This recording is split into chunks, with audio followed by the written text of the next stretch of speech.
ক্ষমতায় এলে ১৮ মাসে ১ কোটি কর্মসংস্থানের প্রতিশ্রুতি বিএনপির।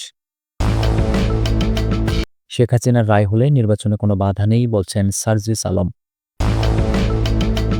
দেশপ্রেমের কথা বলে হাজার হাজার কোটি টাকা লুট হয়েছে বলছেন শিবির সভাপতি। এবং প্রধান উপদেষ্টার সঙ্গে ব্রাজিল প্রেসিডেন্টের বৈঠক। সর্বশেষ জানাবো, কত শতাংশ নারী পুরুষ ভোটার পিআর জানেন না, উঠে এলো জরিপে। শুনছিলেন সংবাদ শিরোনাম, এবারে বিস্তারিত। ক্ষমতায় এলে ১৮ মাসে ১ কোটি কর্মসংস্থানের প্রতিশ্রুতি বিএনপির।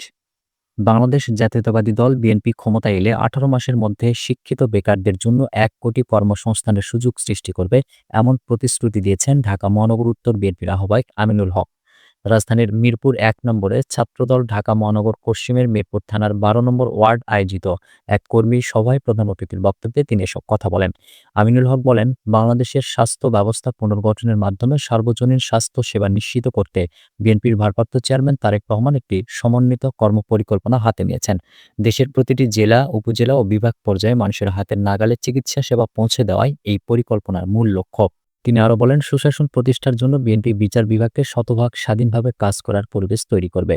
পাশাপাশি দেশের শিক্ষিত বেকার যুবকদের কর্মসংস্থান নিশ্চিত করতে ১৮ মাস ব্যাপী একটি বিশেষ কর্মপরিকল্পনা নেওয়া হয়েছে।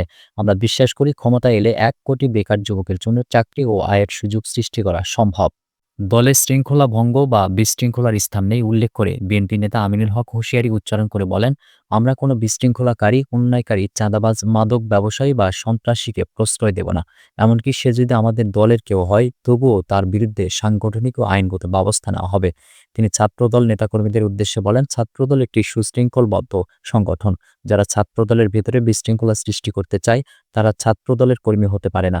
আপনাদের উপরই বাংলাদেশের মানুষ আশা করে আছে, তাই শৃঙ্খলা মেনে জনগণের কাছে যেতে হবে। দলের কর্মসূচি বাস্তবায়নে সক্রিয় ভূমিকা রাখতে হবে। নব্য বিএনপি থেকে সতর্ক থাকার আহ্বান জানিয়ে সাম্প্রতিক রাজনৈতিক প্রেক্ষাপটে তিনি সতর্ক করে বলেন, ৫ আগস্টের আন্দোলনের পর কেউ কেউ নিজেদের বিএনপি হিসেবে পরিচয় দিচ্ছে। এই নব্য বিএনপি ও কিছু রাজনৈতিক গোষ্ঠী দল বিরোধী অপপ্রচার চালাচ্ছে। এসব বিভ্রান্তি থেকে নেতাকর্মীদের সতর্ক থাকতে হবে।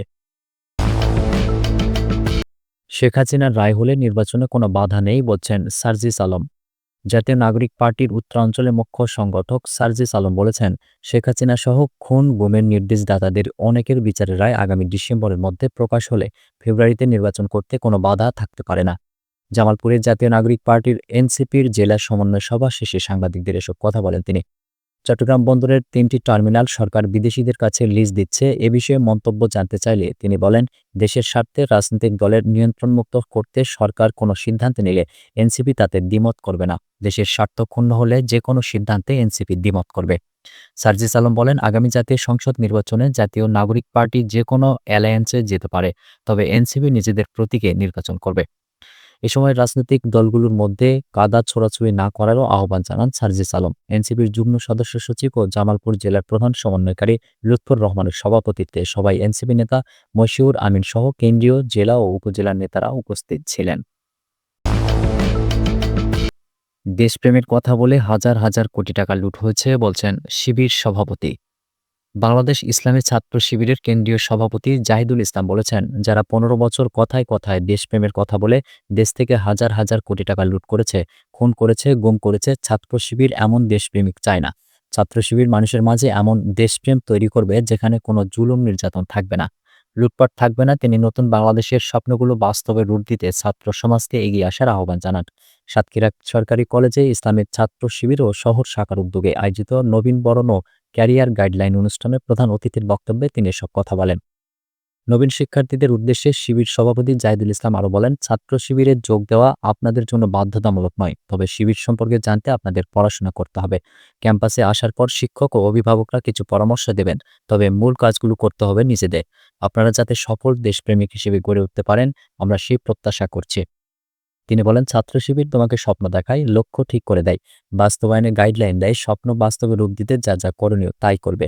শিবির সভাপতি বলেন, ছাত্র শিবিরকে নারী বিদ্বেষী হিসেবে তুলে ধরা হয়, কিন্তু বাস্তবে তার সম্পূর্ণ মিথ্যা বিদ্বেষ ছড়ানো হয়। তিনি বলেন, ইসলাম নারীদের সবচেয়ে বেশি গুরুত্ব দেয়। নারীর অধিকার রক্ষায় ইসলাম যেভাবে প্রমোট করেছে, ছাত্র শিবির সেইভাবে ছাত্রী বোনদেরকে প্রমোট করে। এমনকি হিন্দু ভাই বোনদের পাশে সবসময় ছাত্র শিবির ইতিবাচক ভূমিকা রেখে যাচ্ছে। অনুষ্ঠানটির আয়োজন করে ইসলামী ছাত্র শিবির সাতক্ষীরা সরকারি কলেজ শাখা এবং সাতক্ষীরা শহর শাখা। নবীন শিক্ষার্থীদের বরণ, ভবিষ্যৎ ক্যারিয়ার পরিকল্পনা ও নৈতিক দিক নির্দেশনা সহ এতে সংগঠনের কেন্দ্রীয় ও স্থানীয় নেতারা বক্তব্য রাখেন। প্রধান উপদেষ্টার সঙ্গে ব্রাজিল প্রেসিডেন্টের বৈঠক। ইতালির রাজধানী রোমে জাতিসংঘের খাদ্য ও কৃষি সংস্থার সদর দপ্তরে অনুষ্ঠিত ওয়ার্ল্ড ফুড ফোরামের অনুষ্ঠানের ফাঁকে ব্রাজিলের প্রেসিডেন্ট লুইস ইনাসিউ লুলা দা সিলভার সঙ্গে বৈঠক করেছেন প্রধান উপদেষ্টা অধ্যাপক মোহাম্মদ ইউনুস। প্রধান উপদেষ্টার প্রেস উইং এ তথ্য নিশ্চিত করেছে। WFF এর উদ্বোধনী অনুষ্ঠানের মূল বক্তব্যে প্রধান উপদেষ্টা অধ্যাপক ইউনুস বৈশ্বিক খাদ্য ও অর্থনৈতিক ব্যবস্থার পূর্ণ সংস্কারের আহ্বান জানিয়ে ক্ষুধামুক্ত বিশ্ব গঠনের জন্য ৬ দফা প্রস্তাব দিয়েছেন। তিনি বলেছেন, ক্ষুধা কোনো অভাবের কারণে নয়, এটি আমাদের তৈরি করা অর্থনৈতিক কাঠামোর ব্যর্থতা। আমাদের এই ব্যবস্থা বদলাতে হবে। বৈশ্বিক খাদ্য ও অর্থনৈতিক কাঠামো সংস্কারের ৬ দফা প্রস্তাবে অধ্যাপক ইউনুস প্রথমেই বলেন, যুদ্ধ বন্ধ করুন, সংলাপ শুরু করুন এবং সংঘাতপূর্ণ অঞ্চলে খাদ্য পৌঁছানোর ব্যবস্থা নিশ্চিত করুন। এর মাধ্যমে ক্ষুধা ও সংঘাতের দুষ্টচক্র ভাঙতে হবে। দ্বিতীয় প্রস্তাবে তিনি বলেন, টেকসই উন্নয়ন লক্ষ্যমাত্রা অর্জনে অর্থায়নের অঙ্গীকার পূরণ করতে হবে। জলবায়ু সংকট মোকাবেলায় কার্যকর পদক্ষেপ নিতে হবে এবং ঝুঁকিপূর্ণ জনগোষ্ঠীকে টিকে থাকার সক্ষমতা গড়ে তুলতে সহায়তা করতে হবে। তৃতীয় প্রস্তাবে তিনি বলেন, আঞ্চলিক খাদ্য ব্যাংক গঠন করে খাদ্য সরবরাহ চেইন স্থিতিশীল রাখতে হবে। চতুর্থ প্রস্তাবে অধ্যাপক ইউনুস বলেন, তরুণ কৃষি উদ্যোক্তা ও স্থানীয় ব্যবসায়ীদের অর্থায়ন অবকাঠামো ও বৈশ্বিক অংশীদারত্বের মাধ্যমে সহায়তা দিতে হবে। পঞ্চম প্রস্তাবে তিনি রপ্তানি নিষেধাজ্ঞা প্রত্যাহারের আহ্বান জানিয়ে বলেন, বাণিজ্যিকভাবে খাদ্য নিরাপত্তার সহায়ক হতে হবে, বাধা নয়। ষষ্ঠ প্রস্তাবে তিনি বলেন, প্রযুক্তি উদ্ভাবনের সুযোগ নিশ্চিত করতে হবে, বিশেষ করে গ্লোবাল সাউথের তরুণ কৃষক ও উদ্যোক্তাদের জন্য। কত শতাংশ নারী পুরুষ ভোটার কি আর জানেন না, উঠে এলো জরিপে।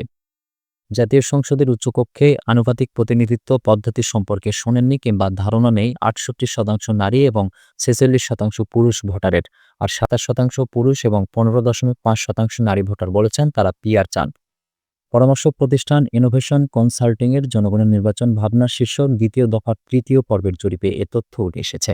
বেসরকারি গবেষণা প্রতিষ্ঠান ব্রেইন ও ভয়েস ফর রিফর্মের সহযোগিতায় এই জরিপ পরিচালনা করা হয়। প্রতিষ্ঠানটির ব্যবস্থাপনা পরিচালক মোহাম্মদ রুবায়েত সারোয়ার রাজধানীর কাউরান বাজারে BDBL ভবনে এক অনুষ্ঠানে জরিপের এ তথ্য তুলে ধরেন। অনুষ্ঠান সঞ্চালনা করেন ভয়েস ফর রিফর্মের সহ আহ্বায়ক ফাহিম মাসরুর। গত ২ থেকে ১৫ সেপ্টেম্বর এই জরিপ পরিচালিত হয়। এতে ১০,৪১৩ জন ভোটার অংশ নেন। এর মধ্যে ৫,৬৩৯ জন পুরুষ এবং ৪,৭১৯ জন নারী। জরিপের তথ্য অনুযায়ী উত্তরদাতাদের মধ্যে ২৭.১% নারী ও ১৬.৩% পুরুষ পিআর চান না।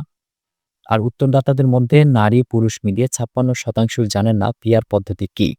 রুবায়েত সারোয়ার বলেন, জরিপের ফলাফল থেকে এটি স্পষ্ট হচ্ছে যে উচ্চকক্ষে পিআর পদ্ধতি সম্পর্কে জনগণকে অবগত করা জরুরি। জরিপে স্থানীয় পর্যায়ে দলীয় রাজনীতি নিয়ে সন্তুষ্টির বিষয়ে ভোটারদের কাছে জানতে চাওয়া হয়। এতে এগিয়ে জামায়াতের কার্যক্রমে সন্তুষ্ট ৪৭.৪% উত্তরদাতা, একেবারে সন্তুষ্ট নন ১৯.৭% উত্তরদাতা। দ্বিতীয় অবস্থানে রয়েছে এনসিপির কার্যক্রমে সন্তুষ্ট ৪০.৭% উত্তরদাতা, সন্তুষ্ট নন ১৭%।